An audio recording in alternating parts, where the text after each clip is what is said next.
said to her, I don't know if I'm going to survive this. And she said to me, you know, you're a survivor and you're going to survive this too. And sure enough, I did. I survived to see marry off my daughter, and now my granddaughter is getting married. And I'm so thankful for being alive. But I always felt, why me, not the others? So I really don't know in what to believe. I did believe in God all the time. But then I felt God let me down. But nevertheless, I still pray to God, and I thank God for everything I have. Thank you for listening to my story. Thank you for having the courage to share your story. I'm almost speechless. It's very brave of you to be willing to tell us that. Do you want to take a break, or can we go back to a certain part in your story and have you elaborate a little more on a few items? Are you up for it? Well, you have any questions? Like the last time you saw your mother, you said you were 14. No. The last time, when the war broke out, I was 14. When I was separated from my entire family, I was 16. Okay. When I went into the camps, I was 16. Okay. Because I lived in a ghetto with my parents, probably for a year and a half. Yes. But actually, I was 14 when the war broke out. Yes. When did you get news of your sister and your mother and father? Well, what happened to them? Well, we did not know that Treblinka exists. We did not know about the extermination. We didn't know. At that time, I was hoping that I will be reunited with my parents. But this was only illusion, you know. The people who went to Dr. Mengele, the one who went to the right, the others to the left, went to the ovens. You're in a line and... Line. Just like this? Like that. And some pointed out through the chimney that there is the smoke coming out, and those are the ovens. And This we knew already in Auschwitz when I was. And you knew know. what was happening. Yes. In Auschwitz we knew. How did you deal with that kind of terror and fear? Every single day to me was like, this is the last day. Many people will ask me questions and they will say, you had to have hope. I really didn't. If I talk about myself, if I had hope, I didn't. Even though I remember, and that was in Hindenburg in this camp, and when we heard the planes going by, and we thought that those are the Americans, and we ran out and we applauded, and we were so happy because we thought that they will bomb the camp. I still somehow, I was so young, and there were some older people, and they used to say that we will be liberated, that there will be a time. But I somehow did not believe. I always felt that this is the last day. And you had to be, yes, I was asked questions before if in what I believed. And you read my letter. I believed in luck. Because how many times I was so close to death. And it isn't because I was stronger. The strong survive. The weak did not. I remember when I was staying in front of Mengele, I was a little girl. And there were beautiful young girls, healthy. They went to the ovens, and I went to Hindenburg, to this labor camp. So I don't know, what is it? I think it's luck. What else? Do you recall anything, any certain thing or person? What is it that kept you alive, do you think? What kept me alive is, yes, luck. And then many of us, among us, gave up. And they sat in that place, in Bergen-Belsen. Yeah, and they did not move. They did not leave that barrack. And this is how they died. I used to get out from that barrack and go and be like a beggar. Stay on the kitchen. And I have another story which I missed about a German, and beg for a little food and did some work in the camp, like carrying the food to the barracks.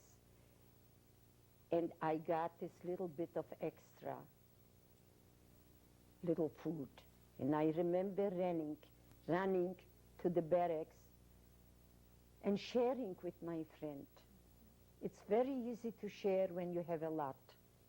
But please, God, be my witness. I shared when I had little. I shared with others. I'm still sharing. I still believe in sharing, in giving of yourself and helping others to make a better world. You are. But in 1945, and I'm sure that story never was told, because there was this German doctor that we befriended after the war. And the day of liberation, he went into the kitchen because the Germans were escaping already from the camp. The Hungarians took over. They gave him the rifles they throw, and the Hungarians took over, and the Germans escaped. But what they did, they went into the kitchen and they poisoned the food. This German doctor went into that kitchen and told him not to give us out the food. That story was never told by anybody. And the name of this doctor was Dr. Kurzke.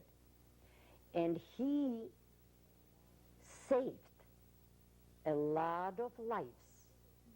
Later, after liberation, he became the head doctor in our camp. And we became very close friends with us, with all of the survivors. And I hope that he's among the righteous in Israel, because I've been there and I was looking for his name. At the time when I was there, I didn't see it. But this German doctor saved a lot of lives. And he lived with us in the camp, and he was my doctor after the war. And I'm really thank you for sharing an incredible experience of your life. To bring it a little more up to date now, I know the button that you have on that you wear so proudly is your husband, your late husband. Yes. And we wanted to get a shot of that. And I'm real interested in that love story there. When your eyes met at the camp, and was instant love? Yes. Yeah? Yes.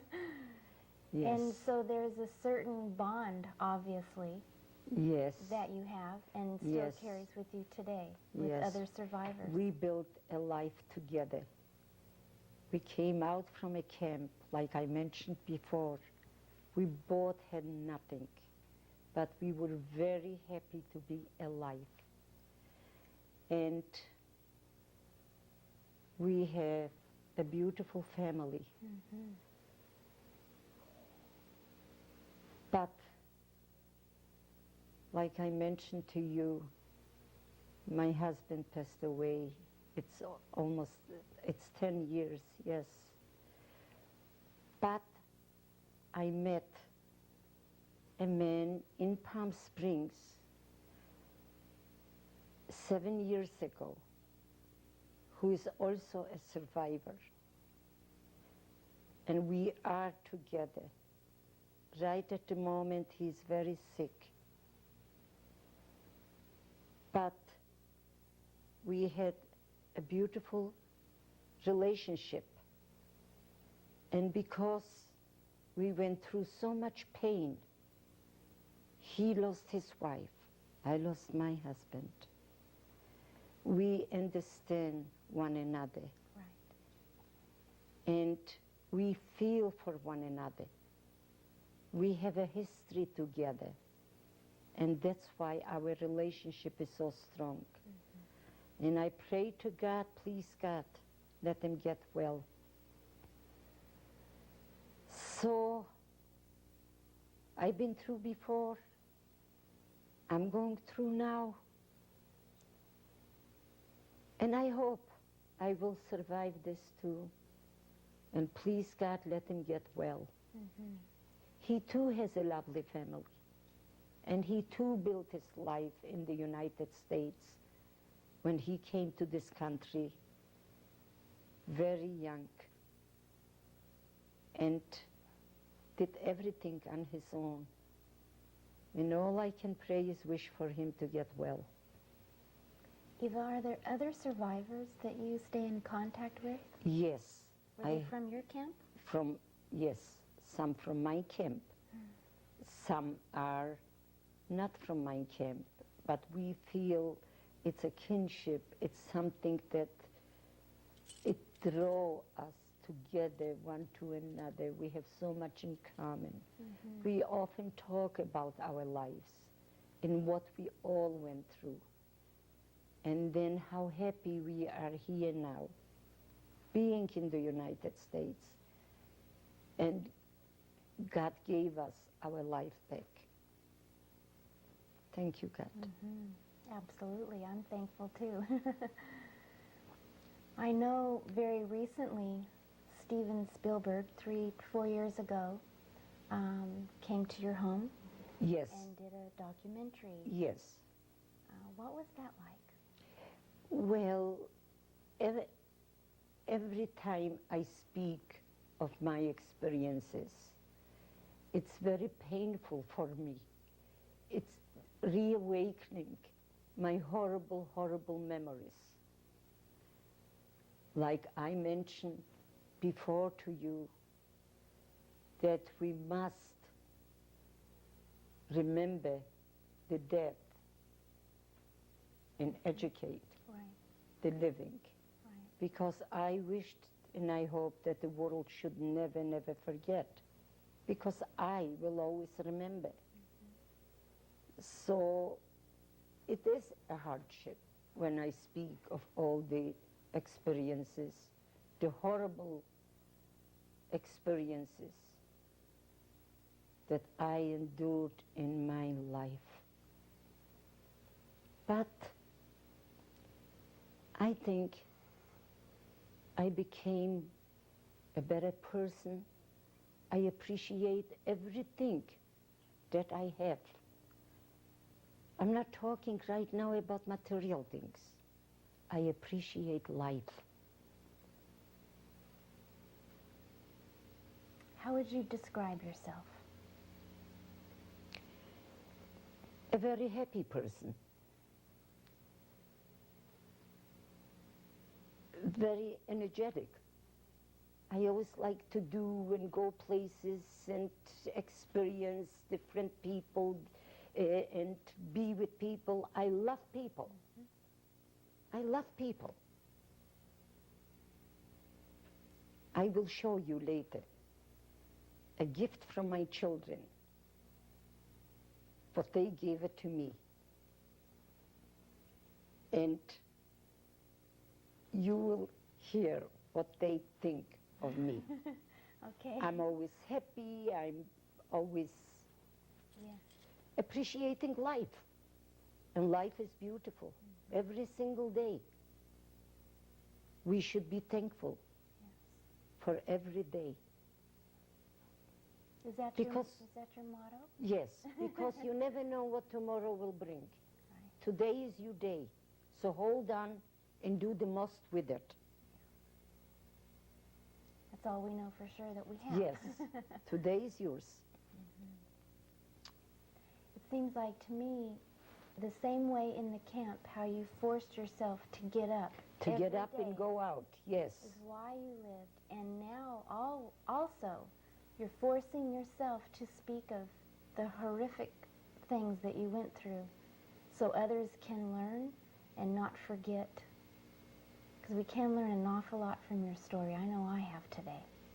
Thank you, I really have. thank you. Thank you for being kind. Oh.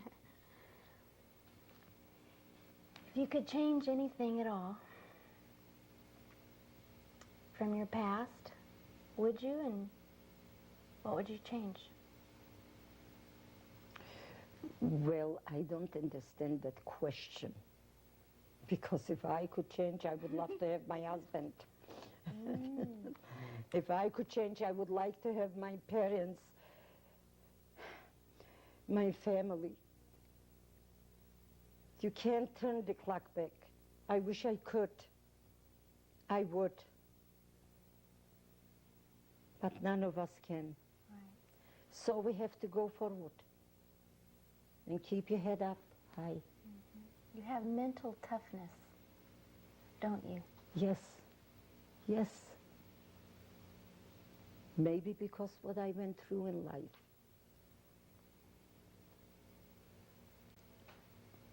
The way you describe the appreciation that you have for every single thing in your life.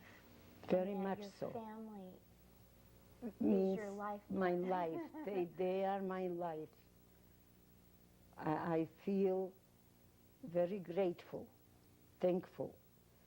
And most of all, I'm proud of my family because my family, my children, grandchildren, I don't know if I'm going to take the credit or give my children, I instilled in them the right values. My late husband used to say, what you put in, you take out. And I feel I put in an awful lot in my children. I gave him education. I told you, my little girl, we had nothing when I came to this country. She was 3.5 years old. I gave her dancing, piano, elocution lessons, all my kids.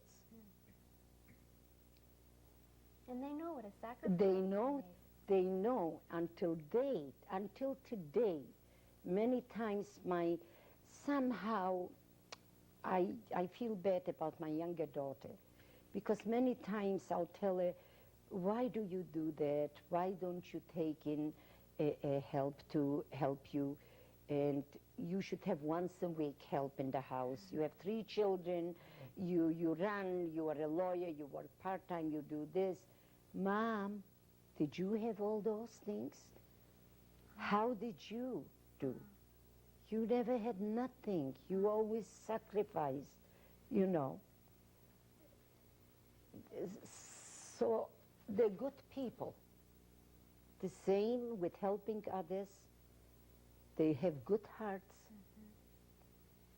And I'm proud of them. The love is very strong. Proud of them.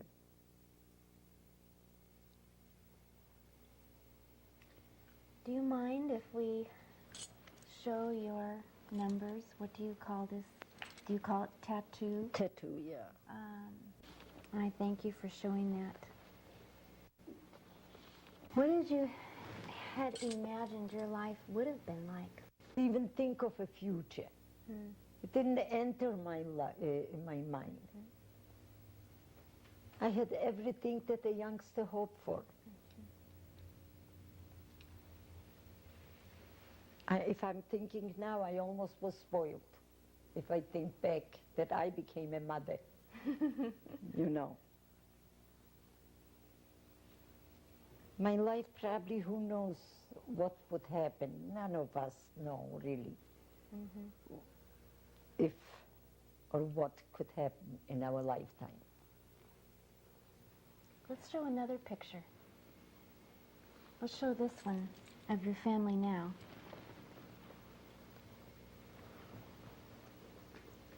And what are your goals and dreams now, Eva?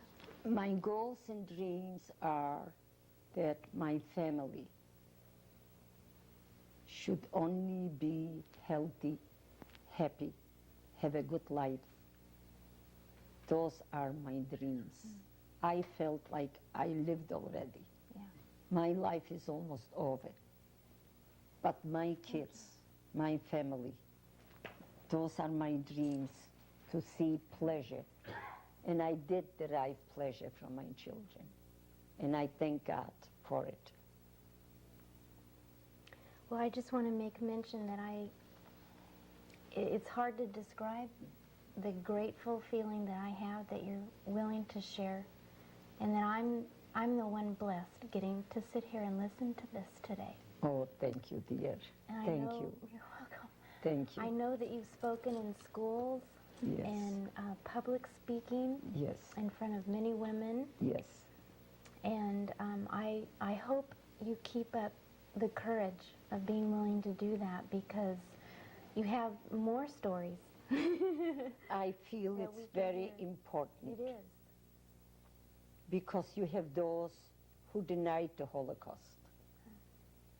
And I get very upset with that when I read about those who deny. And I feel, let them face me That's right. and tell me that there was no Holocaust. And that's why I feel this is very important. Because like I mentioned, my generation is not going to be here for much longer. And who will be there to tell this story if I don't do it now? That's right. So I feel this is important. Well, before we close, is there anything that you wanted to add that we didn't touch on? Well, I thank you all for being here, for your kindness, because you're very kind and you showed me how you feel. And you have, all of you, big hearts. And I love people like that. And thank you for giving me the time and listening to my story. Well, I just have to say that, what does Eva Krause say? Why me? And I would have to say, because she has courage, she's a very strong woman and willing to speak of what she's been through so we can all learn and be blessed by it, and I'm very thankful. Thank you for being with us here today, and thank you, Eva. Thank you.